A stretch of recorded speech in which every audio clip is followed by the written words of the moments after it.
Today, I will show you Japanese comedy drama movie from 2015, based on true story called Flying Colors. Spoiler ahead.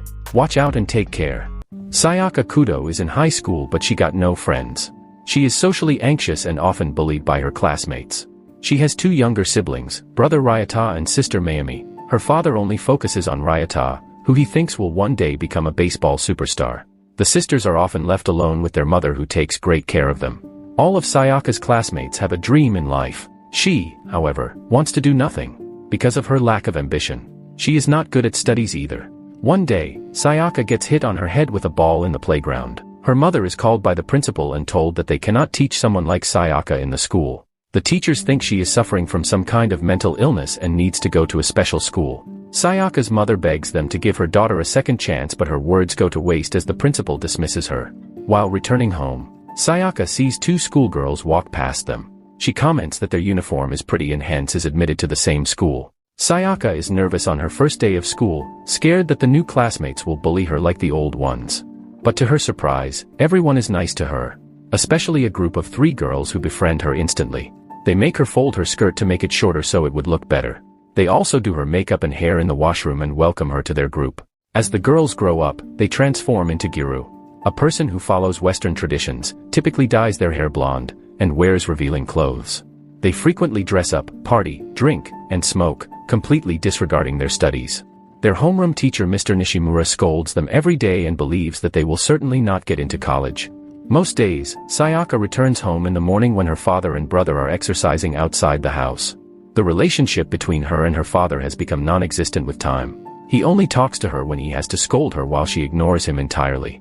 Her mother, however, is always on her side and supports her, even though she doesn't understand her lifestyle. Sayaka's life changes on the first day of sophomore year. That is when Mr. Nishimura discovers a hidden packet of cigarettes in her school bag. She is immediately sent to the principal's office to face the repercussions of her action. Her mother is called and briefed about all of Sayaka's shenanigans. She begs the principal to let her daughter stay, arguing that the school's job is to teach its weakest students, not profit off the smartest ones. On her repeated request, they agree to let Sayaka off with a month of suspension. Since Sayaka has all the time in her hands, she dyes her hair blonde. Her mother suggests she try to get into a university. She genuinely believes that if Sayaka tries, she can do it. To prepare her for her university entrance examination, Miss Kudo sends her to Siho Cram School. The teacher Tsubota is shocked to see someone like Sayaka interested in being tutored by him. He motivates her and takes on the challenge to help her enter Keio University. It is considered one of the most prestigious and difficult to enter universities in Japan, which makes Sayaka laugh at the thought that someone like her can be selected. To check the level of her academics, Tsubota makes her take a test. Sayaka scores 0 out of 100, but the teacher is still impressed because she answered all the questions, when any other student would have given up at that point. After evaluating her academics, he declares that her knowledge is comparable to a grade 4 student. Hence, he starts from the beginning, teaching her the syllabus from middle school. The next day, Sayaka goes to a restaurant with her friends but studies the entire time. The girls are shocked and happy at the same time that she is working hard for something.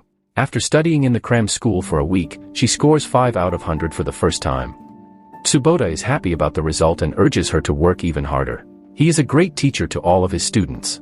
He never makes them feel dumb for not knowing something and does his best to keep their spirit up. However, with Sayaka, he struggles a lot because she doesn't even know simple things like the north is always opposite to the south. Sayaka's father refuses to pay for her cram class because it is too expensive. Moreover, he doesn't believe that she can ever get into a university. Her mother, on the other hand, is determined to work harder and pay for Sayaka's tuition.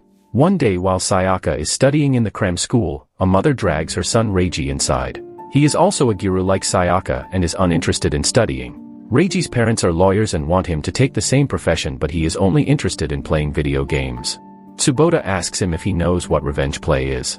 This piques Reiji's interest and he starts to study hard to get into law school and teach his father a lesson. As days pass by, Sayaka makes significant progress but Tsubota wants to accelerate it. Hence, he finds an interesting way to teach her. He makes her take off a layer of makeup for every wrong answer. He even promises to show the students an embarrassing picture from his childhood when Sayaka scores 100 in middle school's English test. Starting that day, Sayaka studies all the time and eventually gets a perfect score on the test.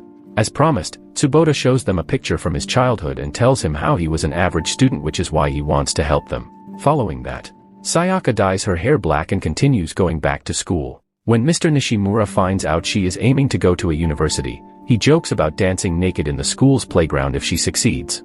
Sayaka challenges him and is even more motivated after the incident. One day, Sayaka and Reiji are outside a restaurant when they see Tsubota meeting Mr. Nishimura.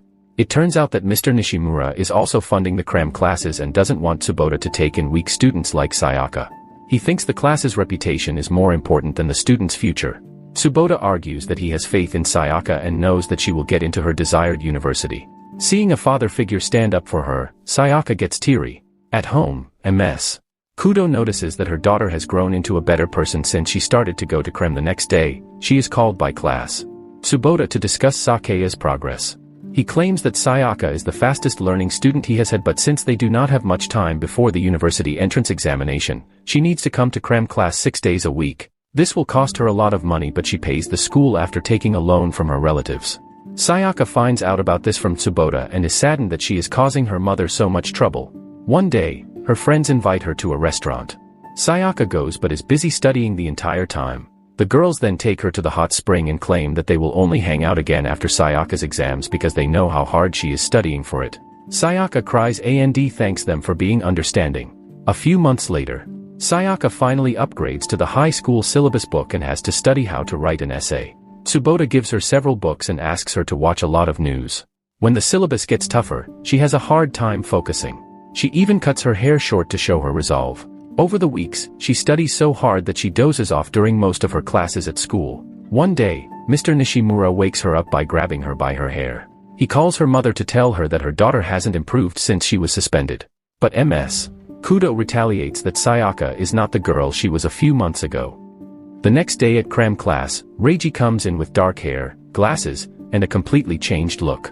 On being asked, he says that Sayaka inspired him to work harder. Following that, Sayaka takes her first mock entrance exam. When the results are published, she is disappointed to have gotten only 60 out of 100 when the minimum score to get into her desired university is 70. Tsubota thinks it is incredible because only some months ago, she would have scored 0.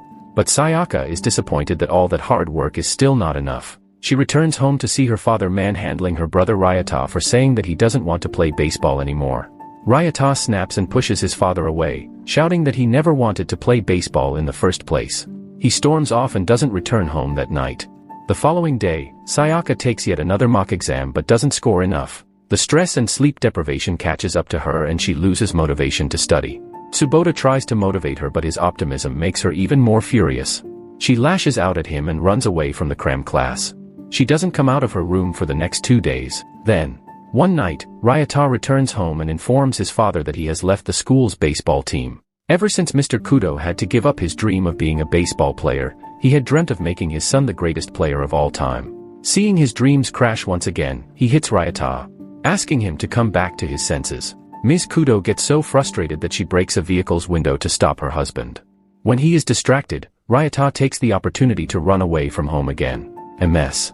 Kudo tells them about a time Ryota had an asthma attack the night before a match because he was scared he would be scolded if he didn't perform well. She belittles her husband for being an awful father to all of his children. Later, Sayaka asks her mother to accompany her on a field trip to Keio University. They visit the university grounds the next day and are amazed by it. Ms. Kudo wishes that her daughter will have the same lifestyle as the busy students walking down the hallways. At night, Sayaka goes to cram class and meets Tsubota. She apologizes for being rude and thanks him for being patient with her. She also promises to continue the classes from the next day. A week later, Sayaka takes her third mock exam but is too scared to look at the results. On coming back home, she finds her father burning all the baseball kits that he bought for Ryota. He has realized his mistake and wants to be a better father from now onwards. He promises to support his children with whatever they want to do in life. As the family shares an emotional moment, Sayaka shows them the recent mock exam results where she has scored 65. Her parents are prouder than they have ever been. Cut to the day of the entrance examination. The roads are blocked because of heavy snowfall and the bus route is closed. Sayaka's father offers to drive her, which is surprising because he has never been involved in her life in the slightest way. On their way, he asks her to do her best and not worry about the tuition fee because he has it managed. After dropping her off, he even cheers for his daughter for the first time in his life. Sayaka does her best in the test and returns home. Later that day, she goes to the cram class, declaring that it is her last day. She doesn't want to return to tell him the results, scared that she will disappoint him. She also makes Tsubota sign her dictionary so he would always be there when she studies. Before leaving, she hands him a letter, thanking him for believing in her and making her who she is today. A few days later, she checks the result on the internet, only to find that she didn't pass. She calls Tsubota and tells him about the result. Tsubota doesn't give up and insists that they can appeal for her answer sheet to be rechecked under faculty policies. Sayaka gives up and doesn't apply for it, so Tsubota does it for her. For the next few days, she goes out with her friends every day, trying to live her old lifestyle, but no matter what she does, she cannot help but feel disappointed. Then, one day, she checks the results again, and to her surprise, sees that she has gotten into Keio University. She immediately cycles to the cram class and is out of breath when she meets Tsubota. When she tells him she has been accepted, the entire class erupts into cheers. Both Tsubota and Sayaka can't help but bawl their eyes out. In the last montage, we see Mr. Nishimura naked on the school grounds, taking pictures with the girls as he had promised. Sayaka leaves for college after wishing her parents farewell. In this way, movie also ends here.